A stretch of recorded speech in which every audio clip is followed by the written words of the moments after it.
I want to be able to share a moment with you.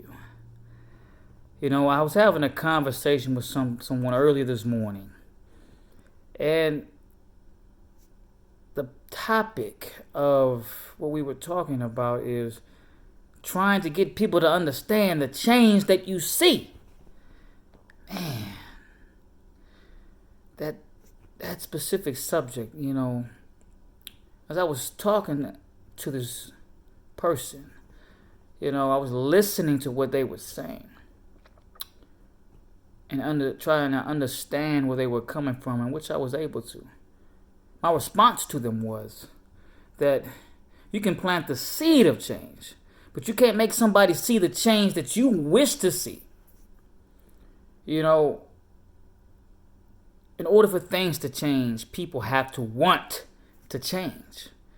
They have to be willing to seek guidance and sacrifice and be disciplined in the things that they do to accomplish the things that they are wishing to accomplish.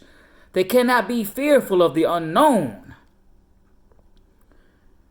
And I say this because, most people are so scared of change, so scared of going against the grain because everybody else is doing those certain things, and they're so scared of wanting more for themselves because of failure. Failure just sticks. What if I fail? It's going to happen. But through those failures and through those adverse times, through that pain, in those low valleys, you're able to grow into something so much more that you may not see at the time, but when you take the time to look back, you understand it. And I say this because about myself, getting out of the Army and going into the Air Force, going into the seminary in Connecticut, it was a journey. I sacrificed so much. My wife sacrificed so much. It was a difficult time. It was difficult. But I was willing to make that sacrifice and discipline myself and to make that change and to becoming more for the calling that I've been called to do, to impact people's lives in such a way that they also can spread that message, not just through my mere words, but my deeds, my actions. So my time in Connecticut was a great time, but it was very, I'm telling you, it was painful. It was painful. Working 3 jobs, just making ends meet, just to put food on the table. It was hard. It was difficult, but it was necessary for who I am today, but most importantly, what that time is preparing me for, whatever God has planned for me in the future.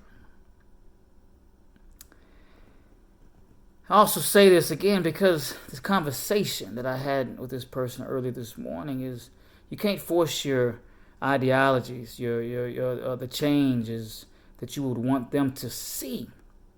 And they may be factual and they may be true, but if they choose not to see that change, if they choose not to want to go through that process, that hardship, that pain to develop them and sacrifice and discipline each and every single day, they will never change. You have to be willing to make that change in your own life. And sometimes your words, all you can do is plant the seed in hopes that they water it. But you have to not just say that because you already said it. You have to show it by mere action. You have to show it by action, by doing. And hopefully that your life becomes an example to them and others. I just had a moment. I just wanted to share that with you. And that conversation this morning really stuck with me, had me thinking. And I wanted to share that with you. I hope you take something from it. And understand that change only happens when you make that decision and you take the necessary efforts and actions to make that change become a reality. But understand that you're going to go through hardships. You're going to go through pain. You're going to go through difficulty. And you have to embrace that. And knowing that is developing you into who you are meant to be and or what you are seeking. Take something from this message. I pray that you apply it into your life. Share it with others.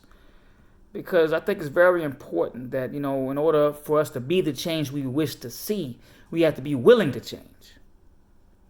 So think about that. And have a wonderful day. Malik Shakur out. Peace.